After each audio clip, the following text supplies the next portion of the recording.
चलिए दोस्तों, कुछ मिस्टेक होने के कारण वीडियो बीच में रुक गया था। हम समझाते रह गए और वीडियो जो है बंद था, है ना? तो क्षमा चाहते हैं। देखें, अभी इसके पहला जो वीडियो हमने दिया है मात्र यहीं तक हमने कर पाया। इस यहाँ तक करने के बाद वीडियो रुक गया था। तो देखिए, इसीलिए हम अब दूसरा वीडियो भी अपलोड कर देंगे, ये वाला। देखिए, एक बार मैं फिर जो है यहाँ तक तो हो गया था। अब t बराबर 0 और r बराबर 3 इकाई समीकरण एक में रखने पर, तो समीकरण एक कहाँ पर है? यहाँ पर है ना? तो t के जगह पे 0, t कहाँ 0 कब आया था? कह रहा था यदि आरंभ में इस गुब्बारे की त्रिज्या 3 इकाई है, यानी जब जो है शुरुआत में t का मान 0 था तो रेडियस कितना था? 3 इकाई था, है ना? तो समीकरण एक में जब रखे थे तो 4/3 पाई आर क्यूब, तो 4/3 पाई आर, आर का मान कितना था? 3, तो 3 का क्यूब बराबर के गुणे टी, टी का मान 0 प्लस सी। 4/3 पाई 3 पर पावर 3 का मान 3 त्रिक 9 त्रिक 27 होता है, तो ये 9 हो गया। और 9 का गुणा 4 में करेंगे तो 9 चौक 36, और यहाँ पाई बराबर क्या हो गया? 0 में सी जोड़ेंगे सी, तो सी का मान आ गया 36 पाई। अब क्या करना था? अब सी का मान समीकरण एक में, यानी इसी समीकरण में सी के जगह पे 36 पाई यहाँ रखना था। तो 4/3 पाई आर क्यूब के इंटू टी, के इंटू टी प्लस सी, तो सी का मान हो गया 36 पाई, समीकरण नंबर 2। अब यहाँ से देखो, हमने लिखा है, दिया है t बराबर 3 r बराबर 6, मतलब कि जब समय 3 सेकंड था, जब टाइम 0 से बढ़कर के 3 सेकंड हो गया, तो कह रहा है त्रिज्या गुब्बारे की 6 इकाई हो जाती है। माने जब t का मान 3 सेकंड है तो r का मान त्रिज्या 6 इकाई है। तो t बराबर 3, r बराबर 6, देखो यहाँ दिया है, गिवन दैट t बराबर 3 सेकंड और r बराबर 6 इकाई। अब इसका मान देखो, इसका मान हम क्या लिखे हैं समीकरण 2 में रखने पर? तो समीकरण 2 क्या है? ये वाला है। जब c का मान समीकरण 1 में रखे थे तो जो नया समीकरण आया था इसको समीकरण नंबर 2 मान लिए, ठीक। अब यहाँ पर किसका मान? t के जगह पे 3, r के जगह पे 6, तो 4/3 पाई आर क्यूब, तो r के जगह पे 6, तो 6 का क्यूब और बराबर के गुणे टी, टी का मान 3 और प्लस 36 पाई। अब 6 पे पावर 3, तो 6 पे पावर 3 का मान यहाँ क्या हो जाएगा? 6 गुणे 6 गुणे 6, तो 6 36 छक्का क्या हो गया? 216। 3 गुणे के 3 के प्लस 36 पाई। अब देखो, अब 3 से 216 को काट दिए हैं तो 72 बार में कटेगा, 72 तिहाई 216। 72 का गुणा 4 पाई में करेंगे तो 72 का गुणा 4 पाई में करेंगे तो 288 पाई हो गया, बराबर 3 के प्लस 36 पाई। 288 पाई प्लस 36 पाई राइट में है तो इसको लेफ्ट में लाएंगे तो माइनस 36 पाई बराबर 3 के। 288 पाई में 36 पाई को घटाएंगे तो आएगा 252 पाई बराबर 3 के। 3 को इधर लाएंगे तो ये डिवाइड में हो जाएगा। 252 को 3 से काटेंगे तो 84 और पाई बराबर के। तो के का मान, के क्या है? तो के यहाँ देखो अचर यानी कांस्टेंट के है, तो के का मान 84 पाई आ गया। अब इसी के का मान समीकरण 2 में रखे हैं, लिखा है ना, के का मान समीकरण 2 में रखने पर यही समीकरण 2 है। तो 4/3 पाई आर क्यूब ऐसे उतार दिए, बराबर है, बराबर लगाए, के जगह पे 84 पाई, के का मान कितना आया है? 84 पाई, इंटू का है टी और प्लस 36 पाई। 4 देखो, इस 3 को उधर ले गए तो 4 पाई आर क्यूब यहाँ बचेगा बराबर 3 गुणे, इन दोनों में 4 कामन भी ले लिए तो 21 चौक 84, तो 21 पाई टी और प्लस 4 9 36, 9 पाई।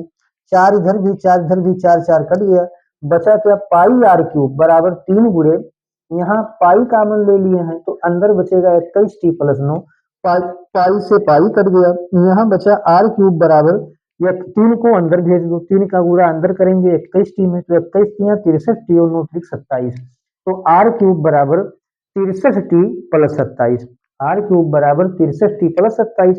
इस क्यूब को उधर भेजेंगे तो आर बराबर हो जाएगा 63 टी प्लस 27 का होल पावर 1/3, 1/3, क्योंकि पता है आपको कि जब एक पावर को एक साइड से दूसरे साइड में ले जाते हैं तो वो पावर अपोजिट में चला जाता है, तो 3 का अपोजिट क्या होगा? 1/3, तो 63 टी प्लस 27 पे पावर 1/3। तो इस तरह से ये क्वेश्चन बढ़िया से देख लेना, क्योंकि वीडियो रुक गया था, हम समझाते रह गए, सवाल हमारा आ गया लेकिन वीडियो बंद हो गया था किसी कारणवश, तो इसको एक बार देख लीजिए। अब इसको हम करेंगे डिलीट और उसके बाद फिर अगले सवाल पे चलेंगे। तो देखते हैं अगला सवाल, और अगला सवाल क्या है एक बार बढ़िया से इसको देख लें, उसके बाद हम लोग चलेंगे अगले सवाल पे। आइए क्वेश्चन नंबर 20 देखते हैं। क्वेश्चन नंबर 20 क्या कह रहा है? किसी बैंक में मूलधन की वृद्धि 8% वार्षिक दर से होती है। कोई बैंक है तो उस बैंक में मूलधन की वृद्धि, मूलधन को क्या कहते हैं? जैसे हम कोई पैसा अपना बैंक में ले जा करके जमा करते हैं तो अपने पैसे को कहते हैं मूलधन। और जब बैंक में जमा करते हैं तो कुछ समय के बाद सरकार उस पर आपको एक्स्ट्रा पैसा देता है, तो जो एक्स्ट्रा पैसा देता है वो क्या कहलाता है? ब्याज। ये सब आप जो है बचपन में क्लास 8, 7 और 9 में पढ़े हैं। ये सीपी, एसपी, प्रॉफिट है ना, लॉस, ये सब पढ़ाया गया होगा। तो ऐसा मत समझना कि ये जो है उसी फार्मूले से यहाँ सॉल्व करेंगे, नहीं। ये डिफरेंशियल इक्वेशन मेथड से इसको सॉल्व करना है। देखने में ऐसा लगता है कि ये एक अच्छा 8 का या 9 का या 7 का सवाल है, लेकिन ऐसा नहीं है। सवाल तो उसी तरह जैसा है, लेकिन यहाँ पर डिफरेंशियल इक्वेशन मेथड से हम इसको सॉल्व करेंगे, है ना। तो कह रहा है कि किसी बैंक में मूलधन की वृद्धि 8% वार्षिक दर से होती है। कोई बैंक है, उस बैंक में जो आदमी का पैसा होता है, जो पैसा लोग जाते हैं बैंक में जमा करते हैं, तो कह रहा है उसको क्या कहते हैं? मूलधन, है ना। जो पैसा आपका होता है, आप बैंक में जमा करते हो, उस पैसे को हम प्रिंसिपल वैल्यू कहते हैं, मूलधन। तो कह रहा किसी बैंक में मूलधन का जो वृद्धि है, अब देखो यहाँ वृद्धि दिया है, वृद्धि का मतलब क्या होता है? परिवर्तन, चेंजिंग, है ना। किसमें? प्रिंसिपल में, मूलधन में। कह रहा 8% वार्षिक दर से होती है। 8% वार्षिक दर से होती है। अब 8% का मतलब ये रेट है, 8% वार्षिक से होती है। यदि 100 रुपये 10 वर्षों में दुगुना हो जाते हैं, कह रहा कि यदि 100 रुपया 10 साल में दुगुना हो जाता है, 10 ईयर में दुगुना हो जाता है, तो बताओ आर का मान क्या है? जबकि यहाँ एक महत्वपूर्ण बात दिया है कि log 2 का जो वैल्यू दिया है 0.6931, ये गिवन दैट दिया हुआ है, log 2 का वैल्यू 0.6931 दिया हुआ है। इसका मान निकालना है, आर का मान। आर क्या है? रेट। आर क्या है? रेट, दर है।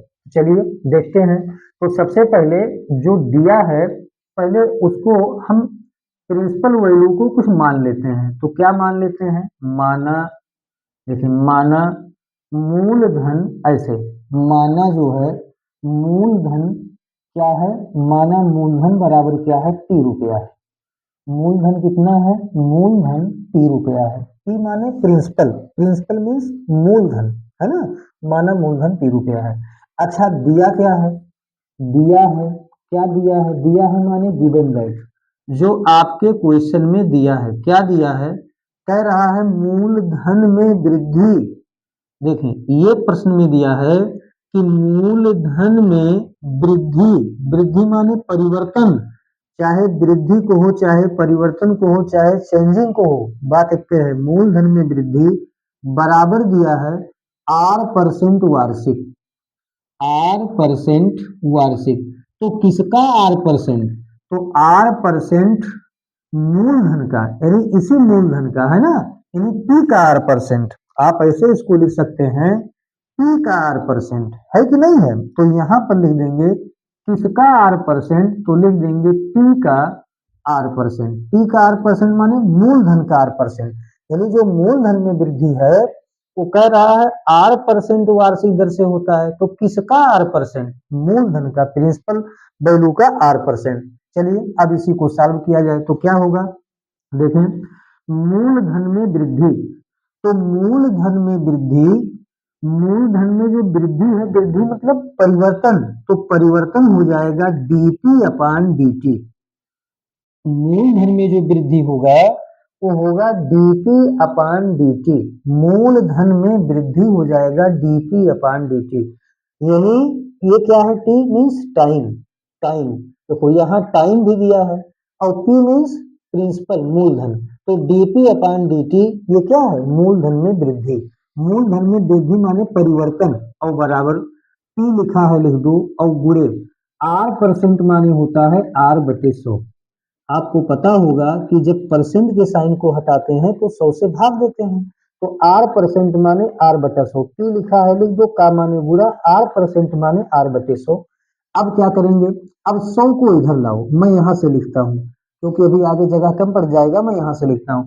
100 को इधर लाओ, तो जब 100 को इधर लाओगे तो ये हो जाएगा 100 गुणे डी पी अपान क्या हो जाएगा डी टी। 100 100 100 यहाँ नीचे है तो 100 को इधर लाओ, तो 100 को इधर लाएंगे तो 100 गुणे डीपी अपान डी और बराबर इधर क्या बचा, पी गुणे आर। यहाँ बचा पी गुणे आर। अब क्या करेंगे, अब टी को उधर ले जाओ, dt को उधर ले जाओ, टी नहीं dt को उधर ले जाओ, तो यहाँ dt नीचे है उधर जाएगा गुणे में, तो ये बना 100 गुणे dp बराबर 100 गुणे dp बराबर p गुणे आर। देखो p गुणे आर और गुणे dt को उधर ले जाएंगे तो इनटू क्या हो जाएगा dt। अब इस p को इधर लाओ, p को इधर लाओ, तो जब p को इधर लाओगे तो ये बटे में आ जाएगा, यहाँ p का गुणा है तो p जब इधर आएगा तो 100 बटा p इंटू डी पी और बराबर यहाँ क्या बचा आर डी टी। यहाँ पर क्या बचा आर डी टी। अब क्या करेंगे, अब समाकलन करेंगे, तो लिखेंगे समाकलन करने पर, देखो समाकलन लिखेंगे समाकलन करने पर, तो चलिए समाकलन कर दिया जाए। तो जब समाकलन करोगे तो इंटीग्रल यहाँ हो जाएगा 100 बटे पी डी पी, और इधर जब इंटीग्रल करेंगे तो integral R into D T, R into क्या हो जाएगा आर इंटू डी टी।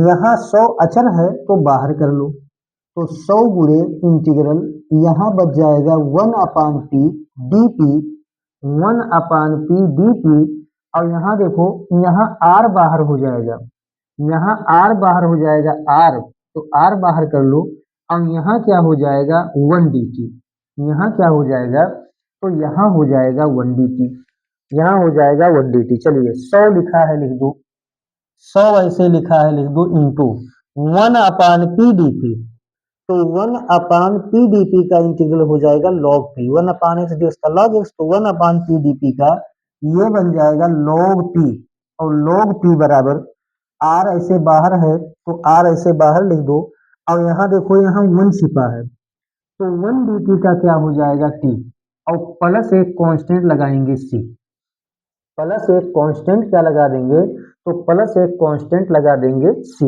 है ना। 1 dt का इंटीग्रल 1 dt का इंटीग्रल क्या हो जाएगा टी, तो r इंटू यहाँ इंटू है पूरा 1 dt का हो जाएगा टी प्लस कांस्टेंट सी। अब ये जो है इसको हम लोग क्या करेंगे, तो इसको समीकरण नंबर 1 मानेंगे, इसको हम लोग क्या करेंगे, तो इसको हम लोग समीकरण नंबर 1 मान लेंगे, समीकरण नंबर 1। अब देखो सवाल में और क्या दिया है, कह रहा है यदि 100 रुपये 10 वर्षों में दुगने हो जाते हैं, 100 रुपये, इसका मतलब कि जब टाइम जीरो था, देखो जब टाइम जो है जीरो था, यानी समय जब जीरो था आरंभ में, यानी टी का मान जब जीरो था, देखो जब टी का मान जीरो था तब पी का मान कितना था, जब टी का मान जीरो था तो पी का मान कितना था, तो जब t का मान जीरो था तो p का मान कितना था 100 था, है ना। जब t का मान जीरो तो p का मान कितना था 100 रुपया, है ना। जब t का मान जीरो तो p का मान कितना है 100 रुपया है। देखो यदि 100 रुपये 10 वर्षों में दुगने हो जाते हैं, 100 रुपया जो प्रिंसिपल वैल्यू है, कह रहा कि 10 साल में, यानी टाइम जब 10 साल बीतता है तो 100 का डबल हो जाता है मूलधन, तो वो सेकंड वाले जो है इक्वेशन में उसको हम लेंगे, है ना, 100 का 200, तो यहाँ जब t का मान जीरो है तो p का मान 100 रुपया। चलिए अब यही मान समीकरण 1 में रखें, तो लिखेंगे को ऐसे, को समीकरण 1 में रखने पर, को समीकरण 1 में रखने पर, को समीकरण 1 में रखने पर, चलो समीकरण 1 में रखो, तो समीकरण 1 उतार लो, तो 100, देखो समीकरण 1 उतार लें तो क्या हो जाएगा 100, और 100 लाग पी, देखो 100 लाग पी बराबर आर टी, और प्लस यहाँ क्या दिया है सी, 100 लॉग पी प्लस आर बराबर आर टी प्लस क्या है सी। अब आगे देखो क्या बनेगा, 100 लिखा है लिख दो, इंटू लाग, मान रखो p का मान कितना है 100, p का मान यहाँ दिया है 100 बराबर t का मान 0, तो r गुणे t के जगह पे 0 और प्लस क्या हो जाएगा c, r लिखा है लिख दो t, तो t के जगह पे 0, टाइम 0 है तो मूलधन 100 रुपया है। प्रश्न में कहा है कि यदि 100 रुपए है ना 10 वर्षों में दुगने हो जाते हैं, तो जब t का मान 0 तो p का मान 100, हल करो c का मान निकालो, तो 100 लाग 100, देखो 100 लाग 100 लाग 100 यानी 100 लाग 100 बराबर r गुणे 0 0 और प्लस क्या हो जाएगा c, तो 100 लाग 100, देखो 100 log 100, 100 log 100 is equal to क्या हो गया c, यानी जो c का वैल्यू आया यानी जो c का वैल्यू यहाँ आया वो c का वैल्यू आ गया 100 लॉग 100, c का वैल्यू आ गया 100 लॉग 100। अब इस c का वैल्यू समीकरण 1 में रखो, इस c का वैल्यू हम लोग क्या करेंगे, तो इस c का वैल्यू समीकरण 1 में रखेंगे, तो यहाँ पर लिखेंगे c का मान ऐसे, c का मान जो इंटीग्रल के बाद कांस्टेंट जोड़े थे c का मान समीकरण 1 में रखने पर, c का मान समीकरण 1 में रखा जाए, रखने पर तो समीकरण 1 यही है तो रखो यहाँ पर, तो ये हो जाएगा 100 लाग, देखो 100 लाग p, 100 लाग p और बराबर आर टी और प्लस, देखो 100 लाग p यही समीकरण 1 है, तो 100 लॉग p बराबर आर टी और प्लस c, तो c का वैल्यू आया है 100 लाग 100 यानी 100 और लाग कितना है 100, तो 100 लॉग 100, 100 लॉग 100 क्या करेंगे, इस प्लस लॉग प्लस 100 लॉग 100 को लॉग के पास लाओ, तो यहाँ हो जाएगा 100 लॉग टी, देखो 100 लॉग टी, थोड़ा सॉल्व करें, 100 लॉग टी और प्लस 100 लॉग 100 इधर आएगा तो माइनस 100 और लॉग 100 हो जाएगा, माइनस लॉग 100 लॉग 100 और बराबर यहाँ क्या बचा आर टी, बराबर यहाँ क्या बचा, तो बराबर यहाँ बचा आर टी। अब आगे देखें क्या होगा, अब ध्यान दें यहाँ भी 100 है, यहाँ भी 100 है, तो 100 कॉमन ले लो, यहाँ भी 100 है, यहाँ भी 100 है, तो 100 कॉमन ले लो, अंदर बच जाएगा log p, देखो अंदर बच जाएगा log p और 100 कॉमन लिए हो तो यहाँ क्या हो जाएगा log 100, यानी log p माइनस log 100 और बराबर यहाँ क्या है RT, बराबर यहाँ क्या है RT। हमने क्या किया, C का वैल्यू 100 log 100 यहाँ रख दिया, कहाँ समीकरण नंबर 1 में, 100 log 100 प्लस में उधर है, इधर लाएंगे तो माइनस 100 log 100, यहाँ भी 100 यहाँ भी 100, 100 कॉमन ले लो, अंदर बचेगा log p माइनस 100 से 100 कट गया, log 100 बराबर RT।